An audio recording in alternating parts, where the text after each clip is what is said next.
एक करोड़पति ने अपने भाई का मजाक उड़ाया जिसे अपने पिता से केवल एक पुरानी कार विरासत में मिली थी। एक साल बाद सब लोग दंग रह गए। सूरज मोहन परिवार के भव्य हवेली पर डूब रहा था।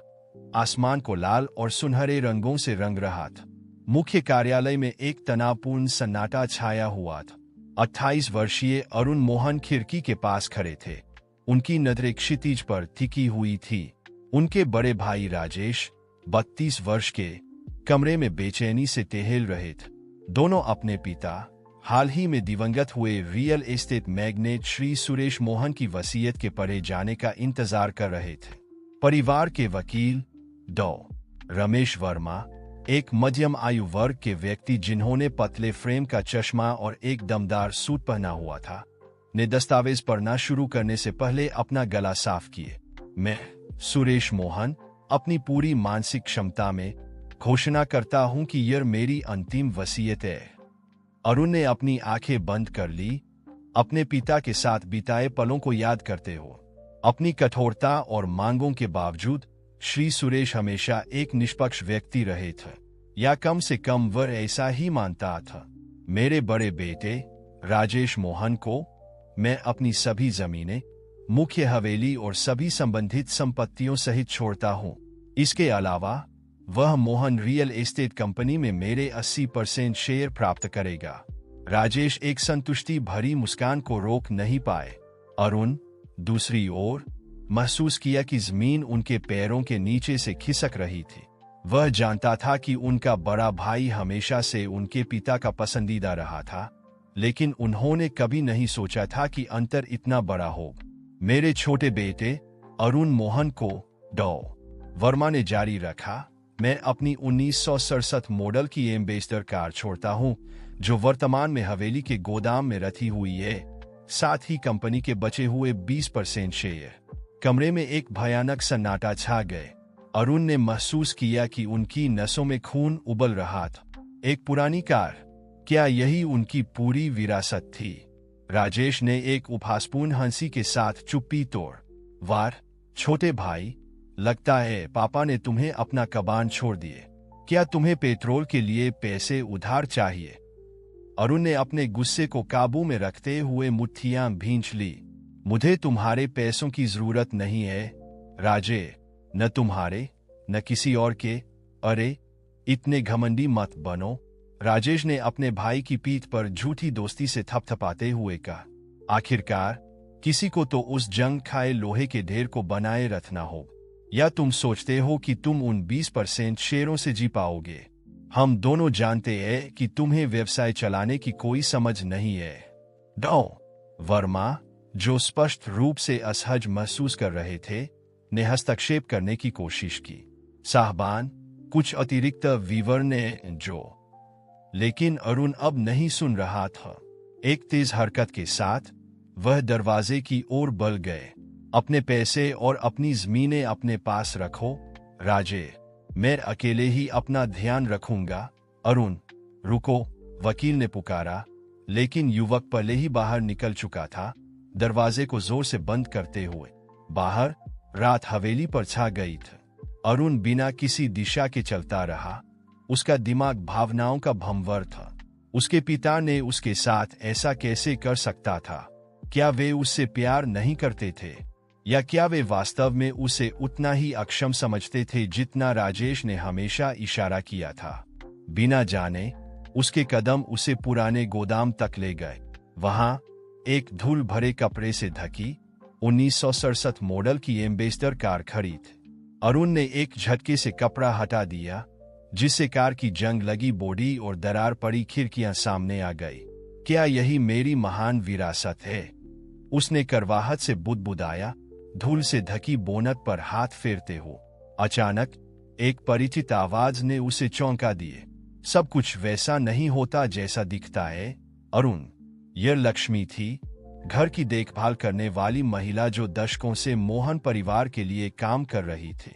सफेद बालों और दयालु चेहरे वाली महिला धीरे धीरे पास आई। तुम्हारे पिता खोखले इशारों के आदमी नहीं थे, लक्ष्मी ने जारी रखा। अगर उन्होंने तुम्हें यह कार छोड़ी है, तो इसके पीछे कोई कारण जरूर होगा। अरुण ने एक कड़वी हंसी छोड़, एक कारण? हाँ, मुझे अपमानित करना, यह साबित करना कि उन्होंने कभी मुझ पर परिवार की संपत्ति संभालने के लिए भरोसा नहीं किया। लक्ष्मी ने सिर हिलाए। सुरेश तुमसे प्यार करते थे अरुण, उतना ही जितना राजेश, लेकिन तुम दोनों को अलग अलग सबक सीखने की जरूरत थी। और मुझे इससे क्या सीखना चाहिए? अरुण ने पूछा, टूटी फूटी कार की ओर इशारा करते हो।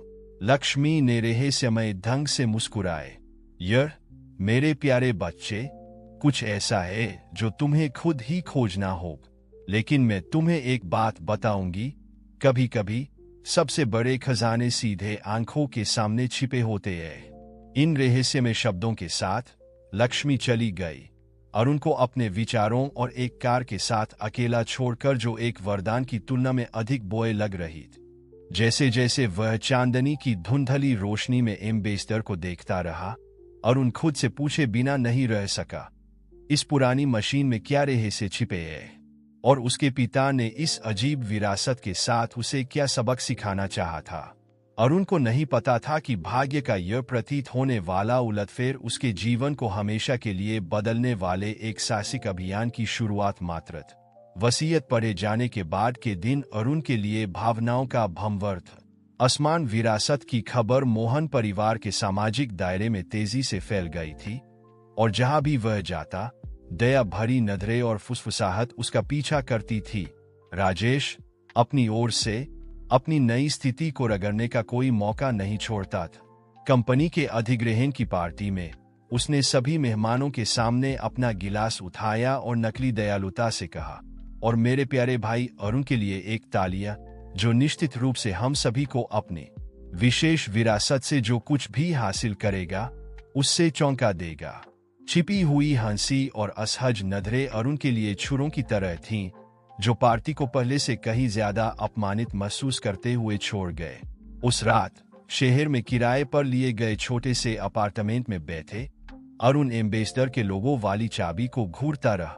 लक्ष्मी के शब्द उसके दिमाग में गूंज रहे थे, कभी कभी सबसे बड़े खजाने सीधे आंखों के सामने छिपे होते हैं। उसका क्या मतलब था? क्या उसके पिता ने वास्तव में उसे जंग लगे लोहे के एक ढेर से कुछ ज्यादा छोड़ा था? दरवाजे पर एक दस्तक ने उसके विचारों को बाधित किए। खोलने पर उसे अपने सबसे अच्छे दोस्तों के चिंतित चेहरे दिखाई दिए।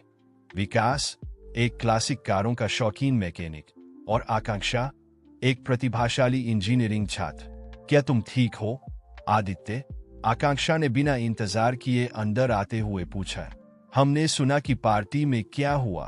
आदित्य सोफे पर गिर पड़ा, अपने चेहरे पर हाथ फेरते हुए। मैं थक गया हूं। मजाक का, दया का, खुद को एक असफल व्यक्ति महसूस करने से थक गया हो। विकास उसके बगल में बैठ गया, उसके कंधे पर हाथ रखते हुए। अरे यार, उन्हें तुम्हें गिराने मत दो, तुम किसी भी विरासत से कहीं ज्यादा मूल्यवान हो। विकास सही है, आकांक्षा ने जोड़ा, सोफे की बाजू पर बैठते हुए।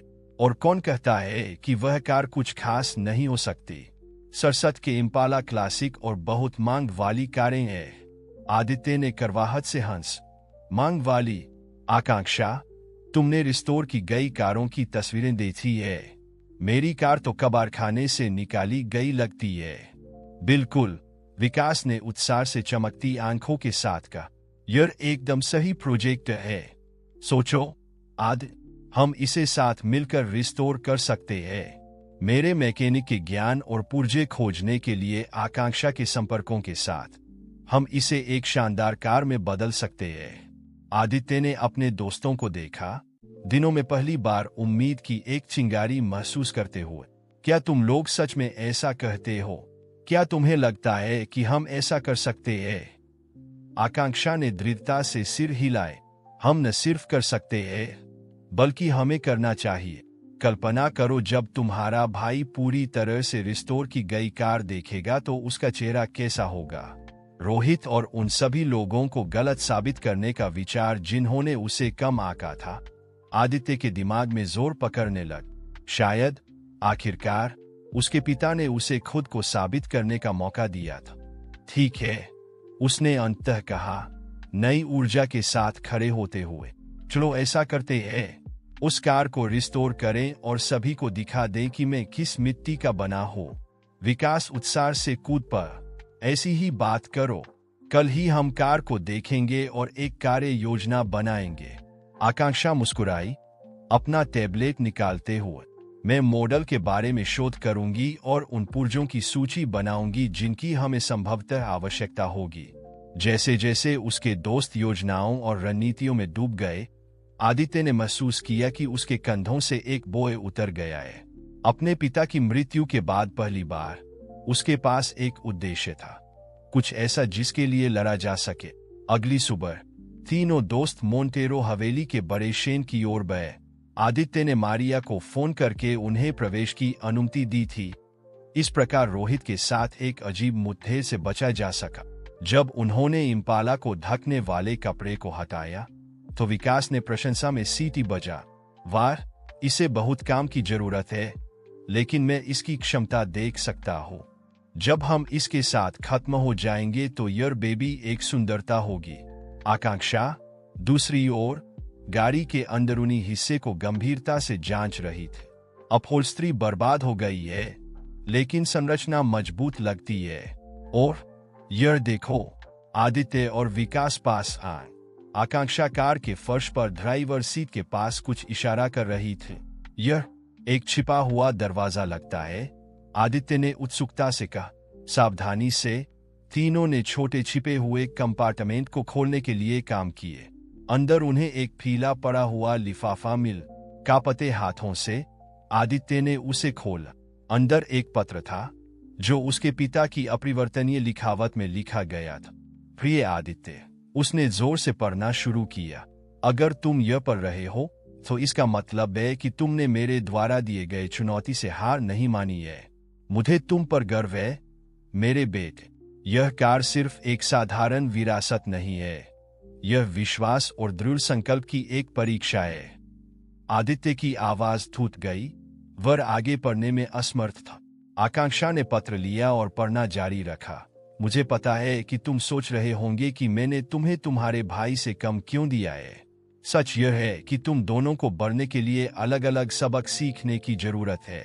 रोहित को कड़ी मेहनत और जिम्मेदारी की कदर करना सीखना चाहिए। तुम्हें, मेरे प्यारे आदित्य, अपनी खुद की ताकत और क्षमता की खोज करनी चाहिए। यह इम्पाला सिर्फ एक कार नहीं है, यह हमारे परिवार के इतिहास का प्रतीक है और ऐसे रहस्य छिपाए हुए है जिन्हें तुम्हें अभी भी खोजना है। मुझे विश्वास है कि तुम इस विरासत का सम्मान करोगे और इसे कुछ असाधारण में बदल दोगे। हमेशा याद रखना, एक व्यक्ति का वास्तविक मूल्य इस बात से नहीं मापा जाता कि उसके पास क्या है, बल्कि इस बात से मापा जाता है कि वह जो कुछ भी है उससे क्या बना सकता है। सारे प्यार के साथ, पापा। भावनाओं से भरा एक मौन शेर में छा गए। आदित्य भावनाओं के भंवर में था। आश्चर्य, कृतज्ञता, दृढ़ संकल्प और सबसे ऊपर अपने पिता के लिए एक नवीकृत प्रेम। तुम्हारे पिता एक बुद्धिमान व्यक्ति थे, विकास ने मौन तोड़ते हुए कहा। उनकी बात सही थी। यह कार सिर्फ कबाड़ से ज्यादा है, यह एक अवसर है। आकांक्षा ने सिर हिलाया। उसकी आंखें भावना से चमक रही थी।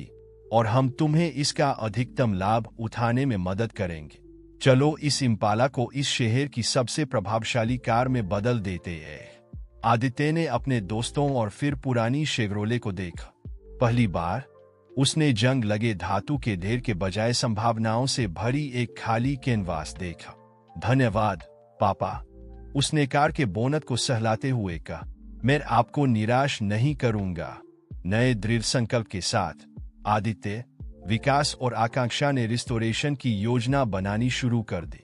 उनमें से कोई भी नहीं जानता था कि पुरानी इम्पाला में अभी भी और भी रहस्य छिपे हुए थे, ऐसे रहस्य जो उनके जीवन को हमेशा के लिए बदल देंगे। अगले कुछ हफ्ते आदित्य और उसके दोस्तों के लिए गतिविधि का भंवर था। मोंटेरो हवेली का बड़ा शेन उनका दूसरा घर बन गया, जो औजारों, स्पेयर पार्ट्स और धातु पर धातु की लगातार आवाज से भरा हुआ था। विकास इम्पाला की मैकेनिक्स में जोश के साथ डूब गया, हर हिस्से को सावधानी से खोलकर और फिर से बनाकर। आकांक्षा दूसरी ओर शोध और रसद का प्रबंधन कर रही थी। मूल पुर्जे खोज रही थी और मॉडल के इतिहास का अध्ययन कर रही थी। आदित्य, जो शुरू में इतनी तकनीकी शब्दावली के बीच खो गया महसूस कर रहा था, जल्द ही पाया कि उसे बॉडी वर्क में प्राकृतिक प्रतिभा थी। रगड़ने, पॉलिश करने और पेंट करने के घंटों ने उसके लिए एक थेरेपी का काम किया, अपने पिता की विरासत से जुड़ने का एक तरीका। एक दोपहर, जब वह वाहन के अंदरूनी हिस्से पर काम कर रहा था, आदित्य ने पिछले पैनल में कुछ अजीब देखा। लगता था कि वहां एक छिपा हुआ कंपार्टमेंट था, ड्राइवर की सीट के नीचे मिले वाले जैसा। विकास, आकांक्षा, इधर आओ, यह देखो, उसने उत्तेजना से पुकार। उसके दोस्त जल्दी से पास आ गए। सावधानी से तीनों ने गुप्त कंपार्टमेंट को खोलने में कामयाबी हासिल की। उसके अंदर उन्हें एक सीलबंद धातु का बक्सा मिला। तुम्हें क्या लगता है कि इसमें क्या हो सकता है? आकांक्षा ने उत्सुकता से पूछा। कांपते हाथों से आदित्य ने बक्से को खोला। उसके अंदर कई पुराने दस्तावेज, श्यामश्वेत तस्वीरें और जो एक डायरी जैसा लग रहा था, मौजूद थे। ये मेरे पिता के नहीं है, आदित्य ने दस्तावेजों पर तारीखें देखते हुए बुदबुदाए। ये 50 साल से भी पुराने हैं। विकास ने एक तस्वीर उठा। उसमें एक युवा जोड़ा उसी इम्पाला के पास खड़ा था। हालांकि कार नई और चमकदार दिख रही थी। आदि, क्या तुम इन लोगों को पहचानते हो? आदित्य ने सिर हिलाकर मना किया, लेकिन चेहरों में कुछ अजीब सा परिचित लग रहा था। तभी आकांक्षा, जो डायरी के पन्ने पलट रही थी, ने एक दबी हुई चीख के साथ कहा, आदित्य, मुझे लगता है कि तुम्हें यह पढ़ना चाहिए। उसने एक विशेष पृष्ठ पर खुली डायरी आदित्य को देते हुए कहा। धड़कते दिल के साथ आदित्य ने पढ़ना शुरू किया। 20 सितंबर 1967। आज मीरा और मैंने अपने जीवन का सबसे कठिन निर्णय लिया है। हमने अपने नवजात बेटे को मोंटेरो परिवार को सौंप दिया है। रामेश और उनकी पत्नी के बच्चे नहीं हो सकते और हम अपने छोटे को वह जीवन नहीं दे सकते जिसका वह हकदार है। जिस प्रोजेक्ट पर हम काम कर रहे हैं वह बहुत खतरनाक है। मुझे बस उम्मीद है कि एक दिन वह हमें माफ कर सकेगा और समझेगा कि हमने यह उसकी भलाई के लिए किए। हमने उसे इम्पाला को उसके वास्तविक मूल से एकमात्र संबंध के रूप में छोड़ दिया है। भगवान हमें माफ कर। अरुण, जो सन्नाटा छाया वह भारी था, खुलासे की गंभीरता से लदा हो। इतने समय से, आदित्य ने भावनाओं से भरी आवाज में बुदबुदाया, यह सब मुझे बचाने और मेरे जैविक माता पिता के काम को संरक्षित करने के लिए था। रोहन अपने भाई के पास आया, उसके कंधे पर हाथ रखते हुए। मुझे माफ कर दो मुझे खेद है कि मैंने तुम्हें पहले सच नहीं बताए। पापा ने मुझसे वादा करवाया था कि मैं सही समय आने तक राज रखूंगा। आदित्य ने अपने भाई की ओर देखा और बहुत लंबे समय के बाद पहली बार उसने उसकी आंखों में ईमानदारी और पछतावा देखा। कोई बात नहीं रोहन, मैं समझता हूं कि तुमने ऐसा क्यों किया। आकांक्षा, जो उपकरणों की जांच कर रही थी, ने उन्हें बाधित किए। लड़कों, तुम्हें यह देखना होगा। मुझे लगता है कि मैंने ऊर्जा कन्वर्टर के पूरे ब्लूप्रिंट्स पा लिए हैं। सभी उस स्क्रीन के पास आए जहां आकांक्षा ने जटिल आरेखों और समीकरणों की एक श्रृंखला प्रदर्शित की थी। यह अविश्वसनीय है, विकास ने आश्चर्य से कहा। इस तकनीक के साथ हम दुनिया के ऊर्जा उत्पादन और खपत के तरीके में क्रांति ला सकते हैं, और यही कारण है कि यह इतनी खतरनाक है। रोहन ने जोर। कल्पना करो कि वेगा जैसा कोई व्यक्ति इस शक्ति के साथ क्या कर सकता है। आदित्य ने सिर हिलाया। उसके चेहरे पर एक ऐसा दृढ़ संकल्प था जो उसके दोस्तों ने पहले कभी नहीं देखा था। इसीलिए हमें अपने माता पिता का काम पूरा करना हो, इसे छिपाने के लिए नहीं, बल्कि इसे सही तरीके से दुनिया के साथ साझा करने के लिए। लेकिन कैसे? आकांक्षा ने पूछा। वेगा और जो कोई भी उसके पीछे है, वे इस तकनीक को पाने के लिए नहीं रुकेंगे। तभी आदित्य को एक विचार आए। इम्पाला, उसने कहा। उसकी आंखें उत्साह से चमक रही थी। यह सिर्फ एक कार नहीं है, यह ऊर्जा कन्वर्टर का एक कार्यशील प्रोटोटाइप है। अगर हम समझ सकें कि यह कैसे काम करता है और इसे बेहतर बना सके, हम तकनीक का एक सुरक्षित और नियंत्रित संस्करण बना सकते हैं। आकांक्षा ने विचार को समझते हुए पूरा किए। बिल्कुल, आदित्य ने सिर हिलाए, लेकिन हमें मदद की जरूरत हो। हम यह अकेले नहीं कर सकते। रोहन, जो सोच में डूबा हुआ था, बोला, मैं किसी को जानता हूं जो हमारी मदद कर सकता है। पापा का एक पुराना दोस्त, एक सेवानिवृत्त वैज्ञानिक जो शहर के बाहरी इलाके में रहता है। अगर कोई इस तकनीक को समझने में हमारी मदद कर सकता है, तो वह वही है। आदित्य ने अपने दोस्तों और अपने भाई की ओर देखा। उसने उनकी आंखों में वही दृढ़ संकल्प देखा जो वह अपने अंदर महसूस कर रहा था। तो क्या तुम इसमें मेरे साथ हो? यह आसान नहीं होगा और निश्चित रूप से खतरनाक होगा। विकास मुस्कुराया, एक कदम आगे बढ़ते हुए। भाई, हम वापस जाने के लिए बहुत दूर आ चुके हैं। तुम मुझ पर भरोसा कर सकते हो। आकांक्षा ने दृढ़ता से सिर हिलाए, और मुझ पर यह दुनिया को बेहतर बनाने का मौका हो सकता है। रोहन ने आदित्य की ओर हाथ बढ़ाए। भाई, मैं जानता हूं कि मैंने पहले गलतियां की है, लेकिन मैं उन्हें सुधारना चाहता हूं। मैं इसमें तुम्हारे साथ हूं, अंत तक। आदित्य ने अपने भाई का हाथ थाम लिया, उनके बीच एक नए गठबंधन की मुहर लगाते हुए। धन्यवाद तुम सभी को।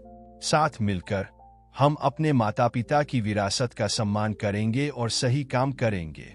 एक योजना के साथ और नए दृढ़ संकल्प के साथ समूह ने अगले कई घंटे आदित्य के माता पिता द्वारा छोड़े गए दस्तावेजों और ब्लूप्रिंट का अध्ययन करने में बिता। आकांक्षा और विकास ऊर्जा कन्वर्टर के तकनीकी पहलुओं में डूब गए, जबकि रोहन और आदित्य वेगा के पीछे कौन हो सकता है, इस बारे में सुराग खोजने की कोशिश कर रहे थे।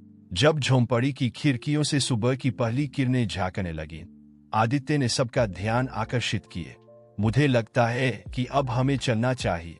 हमें नहीं पता कि वेगा हमसे कितना आगे है, और हमें जल्द से जल्द पापा के दोस्त तक पहुंचना होगा। जल्दी से उन्होंने सभी महत्वपूर्ण दस्तावेजों और डेटा को पोर्टेबल डिवाइस में संकलित किए।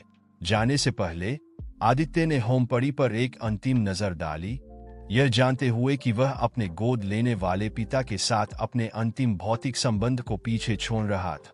चलो, रोहन ने कहा, अपने भाई के कंधे पर हाथ रखते हुए। पापा तुम पर गर्व करते, आदि हम सभी पर। गले में एक गांठ के साथ आदित्य ने सिर हिलाया और बाकी लोगों के पीछे इम्पाला की ओर चल पड़ा। इंजन एक ऐसी ऊर्जा के साथ गरजा जो समूह के दृढ़ संकल्प को प्रतिबिंबित करती प्रतीत होती थी। जैसे जैसे वे झोंपड़ी से दूर जाते गए, सूर्योदय की रोशनी में प्रवेश करते हुए, उनमें से किसी ने भी पेड़ों के बीच छिपे छोटे कैमरे को नहीं देखा, नहीं उस छायादार आकृति को जो दूर से उनके प्रस्थान का निरीक्षण कर रही थी। इम्पाला सड़क पर तेजी से आगे बढ़ रही थी, जंगल को पीछे छोड़ते हुए और अधिक आबादी वाले क्षेत्रों में प्रवेश करते हुए। रोहन आदित्य को अपने पिता के पुराने दोस्त डॉ. सुरेश गुप्ता के घर तक का रास्ता बता रहा था। डॉ. गुप्ता एक सेवानिवृत्त वैज्ञानिक थे जो शहर के बाहरी इलाके में रहते थे। क्या तुम्हें यकीन है कि हम उन पर भरोसा कर सकते हैं? आकांक्षा ने पीछे की सीट से पूछा। रोहन ने सिर हिलाए। डॉ. गुप्ता विश्वविद्यालय में पापा के सबसे अच्छे दोस्त थे। अगर कोई है जिस पर हम भरोसा कर सकते हैं, तो वे वही है।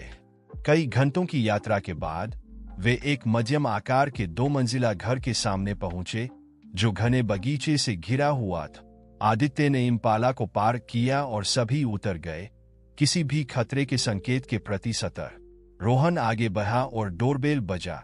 कुछ क्षणों के बाद, जो अनंत काल जैसे लगे, दरवाजा खुला, जिसमें एक बुजुर्ग व्यक्ति दिखाई दिया जिनके सफेद बाल थे और मोटे फ्रेम वाले चश्मे के पीछे चमकदार आंखें थी। रोहन, आदमी ने आश्चर्य से पूछा, तुम यहाँ क्या कर रहे हो? और उसकी नजर आदित्य पर पड़ी और उसकी आंखें और भी बड़ी हो गईं। हे भगवान, तुम अरुण की तरह दिखते हो। आदित्य एक कदम आगे बढ़ा, उत्सुक होकर। क्या आप मेरे जैविक पिता को जानते थे? डॉ. गुप्ता ने धीरे से सिर हिलाया, भावनाओं का मिश्रण उनके चेहरे पर दिखाई दे रहा था। तो तुमने आखिरकार सच जान ही लिए। अंदर आओ, जल्द। बाहर बात करना सुरक्षित नहीं है। एक बार अंदर, समूह डॉ. गुप्ता के अध्ययन कक्ष में इकट्ठा हुआ। जो किताबों, कागजों और विविध वैज्ञानिक उपकरणों से भरा था। मैंने कभी नहीं सोचा था कि मैं यह दिन देखूंगा। डॉ. गुप्ता ने कहा, आदित्य को नोस्टाल्जिया और चिंता के मिश्रण के साथ देखते हुए। अरुण और मीरा प्रतिभाशाली थे, सच्चे दूरदर्श। जब वे गायब हो गए तो मुझे डर था कि उनका काम हमेशा के लिए खो गया होगा। यह खोया नहीं था, आदित्य ने कहा, एक पोर्टेबल स्टोरेज डिवाइस निकालते हुए। यह सब यहाँ है डॉक्टर, ब्लूप्रिंट्स, समीकरण, सब कुछ, और हमें इसे पूरा करने के लिए आपकी मदद की जरूरत है। डॉ. गुप्ता ने कांपते हाथों से डिवाइस लिए। क्या आप समझते हैं कि आपके पास क्या है? यह तकनीक दुनिया को बदल सकती है या इसे नष्ट कर सकती है अगर यह गलत हाथों में पड़ जाए। रोहन ने जोर। पहले से ही खतरनाक लोग हमारे पीछे है, इस जानकारी की तलाश में। वैज्ञानिक ने गंभीरता से सिर हिलाए। मुझे पता है, मैं वर्षों से उनकी गतिविधियों पर नजर रख रहा हूं। वह कंपनी जिसके लिए अरुण और मीरा काम करते थे, ग्लोबल एनर्जी, एक भ्रष्ट और खतरनाक संस्था बन गई है। वे इस तकनीक को हासिल करने के लिए कुछ भी करेंगे। Global energy? आकांक्षा ने आश्चर्य से पूछा। लेकिन वे दुनिया की सबसे बड़ी ऊर्जा कंपनियों में से एक है। उनका दावा है कि वे स्वच्छ ऊर्जा के अग्रणी है। वह सिर्फ एक मुखौटा है, डॉ. गुप्ता ने समझाए। वास्तव में वे उन तकनीकों को दबा रहे हैं जो उनके ऊर्जा एकाधिकार को खतरे में डाल सकती है। अरुण और मीरा का ऊर्जा कन्वर्टर वह मुकुट का हीरा है जिसे वे दशकों से खोज रहे हैं। आदित्य एक कुर्सी पर बैठ गया, स्थिति की गंभीरता से अभिभूत हो गए। तो हम क्या करें? हम इस तकनीक को खोने नहीं दे सकते, लेकिन हम इसे ग्लोबल एनर्जी के हाथों में भी नहीं पड़ने दे सकते।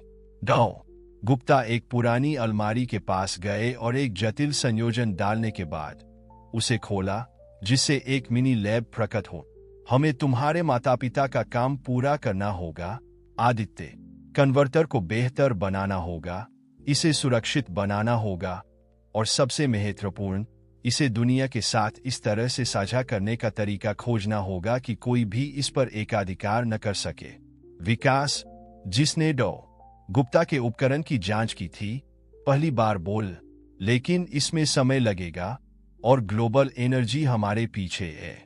हम काम करते समय खुद को कैसे सुरक्षित रखेंगे? तभी रोहन को एक विचार आए। इम्पाला, उसने कहा, उसकी आंखें उत्साह से चमक रही थी। यह सिर्फ एक प्रोटोटाइप नहीं है, यह हमारा सबसे अच्छा बचाव है। अगर हम इसके प्रदर्शन को और बेहतर बना सके तो हमारे पीछे आने वालों पर हमारा एक बधत होगा। डॉ. गुप्ता ने सिर हिलाया।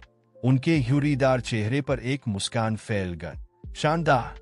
हम कार का उपयोग एक मोबाइल लैब के रूप में कर सकते हैं। हम चलते फिरते कन्वर्टर पर काम करेंगे, हमेशा ग्लोबल एनर्जी से एक कदम आगे। आदित्य ने अपने दोस्तों और डॉ. गुप्ता की ओर देखा, पहली बार इस साहसिक कार्य की शुरुआत के बाद से महसूस करते हुए कि उनके पास सफलता का एक वास्तविक मौका था। तो चलो काम शुरू करते हैं। हमारे पास एक दुनिया है जिसे बदलना है। अगले कुछ दिनों में समूह ने अथक रूप से काम किए। डॉ. गुप्ता का गैराज गतिविधि का केंद्र बन गए। आकांक्षा और डॉ. गुप्ता कन्वर्टर के सैद्धांतिक पहलुओं में डूब गए, जबकि विकास और आदित्य इम्पाला में संशोधन पर काम कर रहे थे।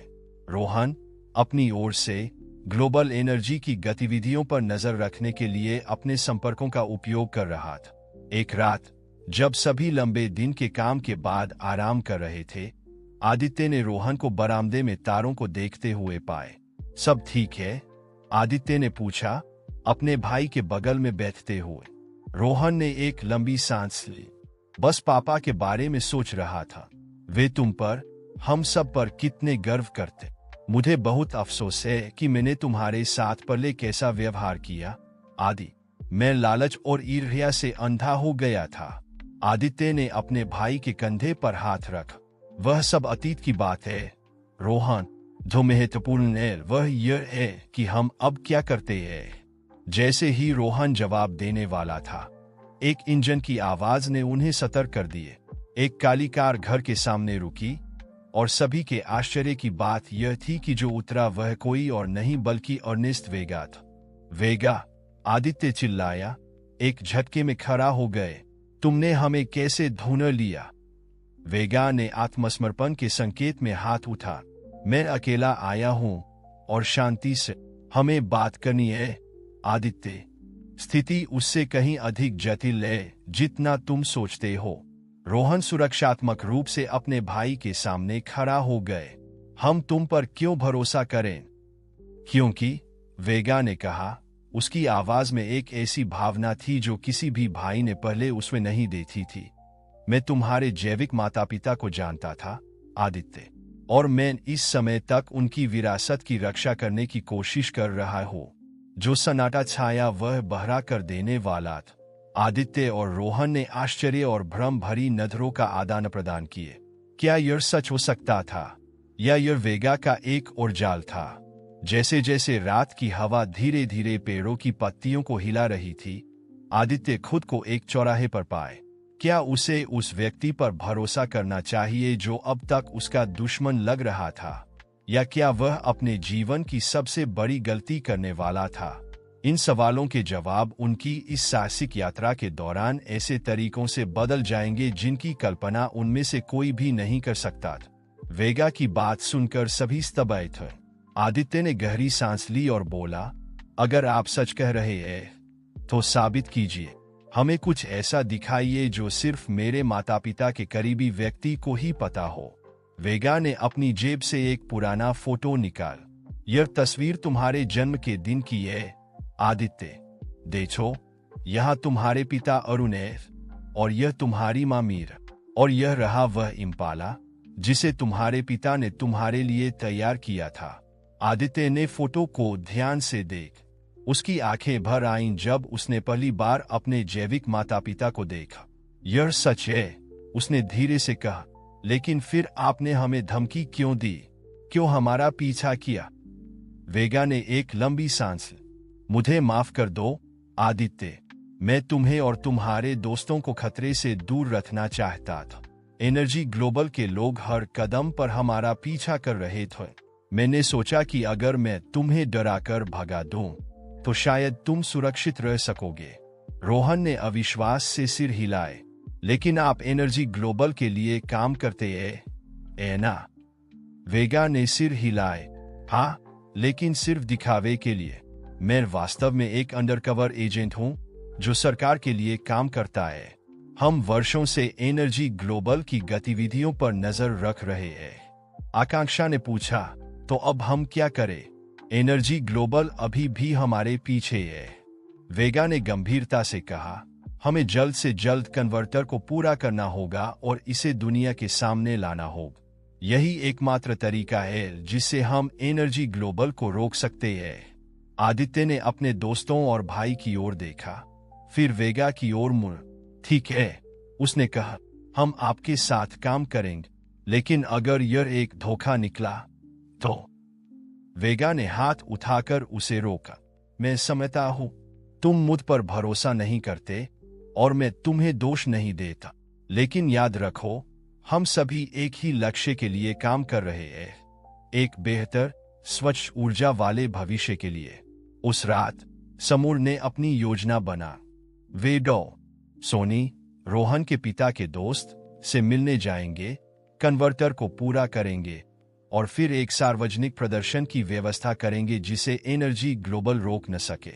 अगली सुबह वे इम्पाला में सवार होकर शहर की ओर निकल पड़े। आदित्य ने स्टीयरिंग व्हील थामा। उसके चेहरे पर एक नया दृढ़ संकल्प था। वह जानता था कि आने वाले दिन कठिन होंगे, लेकिन उसके पास अब एक मकसद था, अपने माता पिता की विरासत को पूरा करना और दुनिया को बदलना। जैसे जैसे इम्पाला शहर की ओर बढ़ रही थी, किसी ने भी उस काले एसयूवी पर ध्यान नहीं दिया जो उनके पीछे एक सुरक्षित दूरी पर चल रही थी। एनर्जी ग्लोबल के लोग अभी भी पीछा कर रहे थे और वे किसी भी कीमत पर कन्वर्टर को हासिल करने के लिए दृढ़ संकल्पित थे। शहर में पहुंचते ही आदित्य ने सोनी के घर का पता ढूंढना शुरू किए। वह एक शांत उपनगरीय इलाके में रहते थे, जहां बड़े पेड़ों वाली सड़कें और सुंदर बंगले थे। जैसे ही वे सोनी के घर के सामने पहुंचे, आदित्य को एक अजीब सी बेचैनी महसूस हुई। कुछ गलत लग रहा था। घर के सामने का दरवाजा थोड़ा खुला था और बगीचे में फूलों के गमले उल्टे पड़े थे। सावधान रहो, वेगा ने धीरे से कहा, अपनी जेब से एक छोटी पिस्तौल निकालते हुए। लगता है कि हम देर हो गए। समूह सावधानी से घर में प्रवेश किए। अंदर का दृश्य उनके सबसे बुरे डर को सच साबित कर रहा था। कमरे अस्त व्यस्त थे, कागजात फैले हुए थे और फर्नीचर उल्टा पड़ा था। डॉ सोनी, आदित्य ने पुकारा, अपनी आवाज में चिंता स्पष्ट। एक कमजोर आवाज उन्हें अध्ययन कक्ष की ओर ले गया। वहां एक बुकशेल्फ के पीछे छिपे वे डॉ सोनी को पाया, घायल और डरे हुए लेकिन जीवित। आदित्य, उन्होंने कमजोर आवाज में कहा, मुझे खुशी है कि तुम सुरक्षित हो। वे यहां थे, एनर्जी ग्लोबल के लोग। वे कन्वर्टर के बारे में सब कुछ जानना चाहते थे। जल्दी से समूह ने डॉ सोनी को सुरक्षित किया और उनके घावों का इलाज किए। जब वे स्थिर हो गए तो उन्होंने अपनी कहानी बताई, कैसे एनर्जी ग्लोबल के गुंडों ने उन पर हमला किया और कन्वर्टर से संबंधित सभी जानकारी मांग। लेकिन मैंने उन्हें कुछ नहीं बताया। डॉ सोनी ने गर्व से कहा, मैंने वादा किया था कि मैं तुम्हारे माता पिता के काम की रक्षा करूंगा और मैंने वह वादा निभाया। आदित्य ने डॉक्टर का हाथ दबाया, आभार से भरा हो। धन्यवाद डॉक्टर, आप नहीं जानते कि यह हमारे लिए कितना मायने रखता है। वेगा, जो अब तक चुपचाप खड़ा था, आगे आए। डॉ सोनी, हमें आपकी मदद की जरूरत है। हमें कन्वर्टर को जल्द से जल्द पूरा करना हो। क्या आप हमारी मदद कर सकते हैं? डॉ सोनी ने सिर हिलाए, हाँ, मैं कर सकता हूं, लेकिन हमें यहां से निकलना हो।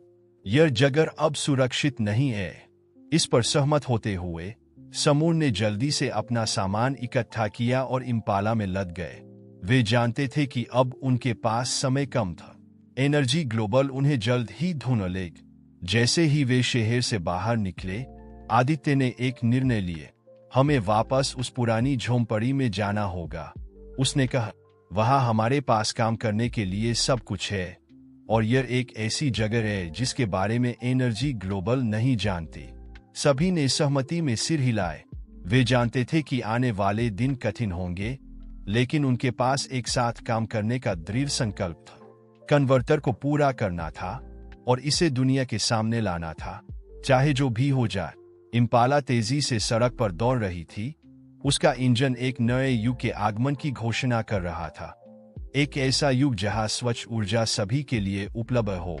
आदित्य ने स्टीयरिंग व्हील को मजबूती से पकड़ा। उसकी आंखों में दृढ़ संकल्प की चमक थी। वह जानता था कि उसके सामने एक लंबी लड़ाई थी, लेकिन अब वह अकेला नहीं था। उसके पास उसका परिवार था, उसके दोस्त थे और सबसे बढ़कर उसके पास एक उद्देश्य था, अपने माता पिता की विरासत को पूरा करना और दुनिया को एक बेहतर जगह बनाना। अगले कुछ दिन झोंपड़ी में बिताए गए, जहां समूह ने अथक प्रयास किया कन्वर्टर को पूरा करने का। डॉ सोनी की विशेषज्ञता ने उनके काम को तेज कर दिया था। आकांक्षा और विकास दिन रात तकनीकी पहलुओं पर काम कर रहे थे, जबकि रोहन और वेगा बाहरी दुनिया से संपर्क बनाए रखे थे, एनर्जी ग्लोबल की गतिविधियों पर नजर रखते हुए। एक शाम जब आदित्य इम्पाला के इंजन पर काम कर रहा था, उसने कुछ अजीब देखा। यहाँ आओ सब लोग, उसने पुकार, मुझे लगता है कि मैंने कुछ खोज निकाला है। सभी इकट्ठा हुए जैसे आदित्य ने इंजन के एक छिपे हुए हिस्से को खोल। वहां अच्छी तरह से छिपा हुआ एक छोटा सा डिवाइस था जो किसी अत्याधुनिक सर्किट बोर्ड जैसा दिख रहा था। डॉ सोनी ने अपने चश्मे को समायोजित किया और करीब से देखा। अद्भुत, उन्होंने कहा, यह लगता है कि कन्वर्टर का मूल प्रोटोटाइप है। तुम्हारे माता पिता ने इसे यहाँ छिपाया होगा। आदित्य, आकांक्षा ने जल्दी से अपना लैपटॉप निकाला और डिवाइस को स्कैन करना शुरू किए। यह अविश्वसनीय है, उसने कहा। उसकी आंखें स्क्रीन पर आ रहे डेटा को पढ़ते हुए चौड़ी हो गई। इस छोटे से डिवाइस में इतनी शक्ति है कि यह पूरे शहर को बिजली दे सकता है। विकास ने सिर हिलाए। और सोचो, यह तो सिर्फ एक प्रोटोटाइप है। अगर हम इसे और बेहतर बना सके तो हम पूरी दुनिया को स्वच्छ ऊर्जा दे सकते हैं। आदित्य ने उसकी बात पूरी की। उसकी आंखों में एक नया उत्साह चमक रहा था। वेगा, जो अब तक चुप था, आगे आए। यह सब बहुत अच्छा है, लेकिन हमें जल्दी करनी होगी। मेरे सूत्रों के अनुसार एनर्जी ग्लोबल अपने खुद के कन्वर्टर पर काम कर रही है। अगर वे हमसे पहले इसे पूरा कर लेते हैं तो वे इस तकनीक पर एकाधिकार कर लेंगे, रोहन ने कहा। उसकी आवाज में चिंता स्पष्ट थी। डॉ सोनी ने अपना चश्मा उतारा और उसे साफ करते हुए कहा, हमें एक सार्वजनिक प्रदर्शन की योजना बनानी होगी। ऐसा कुछ जो इतना बड़ा हो कि एनर्जी ग्लोबल उसे रोक न सके। आदित्य ने सोचते हुए कहा, शहर का मुख्य चौक, वहां हर साल बड़ा मेला लगता है। अगर हम वहां प्रदर्शन कर सके तो पूरा शहर देखेगा, आकांक्षा ने उत्साह से कहा। और मीडिया भी वहां होगी, विकास ने जोड़ा। हम इम्पाला को एक जीवंत प्रदर्शन के रूप में इस्तेमाल कर सकते हैं। लोगों को दिखा सकते हैं कि यह कन्वर्टर वास्तव में कैसे काम करता है। समूह ने अगले कुछ दिनों में दिन रात काम किया, कन्वर्टर को पूरा करने और इम्पाला को तैयार करने के लिए। वे जानते थे कि उनके पास समय कम था, लेकिन उनका दृढ़ संकल्प उन्हें आगे बढ़ाता रहा। अंत में प्रदर्शन का दिन आ गए। शहर का मुख्य चौक लोगों से भरा हुआ था। सभी यह देखने के लिए उत्सुक थे कि क्या होने वाला है। मीडिया कैमरे चारों ओर चमक रहे थे। आदित्य ने गहरी सांस ली और मंच पर कदम रखा। उसने माइक्रोफोन उठाया और बोलना शुरू किया। मेरे प्रिय नागरिकों, आज मैं आपके सामने एक ऐसी तकनीलोजी प्रस्तुत करने जा रहा हूं जो हमारी दुनिया को बदल देगी। जैसे ही वह आगे बढ़ने वाला था, एक आवाज ने उसे रोक दिए। रुको! भीड़ चीरकर एनर्जी ग्लोबल के सीईओ राजेश मल्होत्रा अपने सुरक्षा गार्डों के साथ आ गया। यह तकनीलोजी हमारी कंपनी की संपत्ति है, उन्होंने गरजते हुए कहा। तुम इसे सार्वजनिक नहीं कर सकते। आदित्य ने अपना आत्मविश्वास नहीं खोए। यह तकनीलोजी किसी एक व्यक्ति या कंपनी की नहीं है, श्री मल्होत्रा, यह पूरी मानवता के लिए है। तभी वेगा आगे आया, अपने हाथ में कुछ कागजात लहराते हुए। और यहाँ इसका सबूत है। ये दस्तावेज साबित करते हैं कि यह तकनीलोजी आदित्य के माता पिता की थी, न कि एनर्जी ग्लोबल की। मल्होत्रा का चेहरा लाल हो गए। वे कुछ कहने ही वाले थे कि अचानक इम्पाला का इंजन गरज उठा। सभी की नजरें उस ओर मुड़ गई। आकांक्षा ने एक स्विच दबाया और कार से एक चमकदार प्रकाश निकला। यह प्रकाश धीरे धीरे फैलता गया, पूरे चौक को अपनी चमक से भर देते हुए। यह है असली शक्ति, आदित्य ने घोषणा की। स्वच्छ, असीमित ऊर्जा जो हर किसी के लिए उपलब्ध होगी। भी स्तब्ध करे चमक रहे थे। मल्होत्रा और उनके गार्ड पीछे हट गए, यह जानते हुए कि उन्होंने हार मान ली है। उस दिन आदित्य और उसके साथियों ने न केवल एक नई तकनीलोजी का प्रदर्शन किया, बल्कि एक नए युग की शुरुआत की। एक ऐसा युग जहां ऊर्जा मुफ्त और स्वच्छ होगी, सभी के लिए उपलब्ध। जैसे जैसे शाम ढलती गई, आदित्य ने अपने दोस्तों और भाई की ओर देखा। उनकी आंखों में गर्व और खुशी के आंसू थे। उसने आसमान की ओर देखा, जहां पहले तारे चमकने लगे थे। हमने कर दिखाया, माँ पापा, उसने धीरे से कहा। आपकी विरासत सुरक्षित है और यह दुनिया को बदल देगी।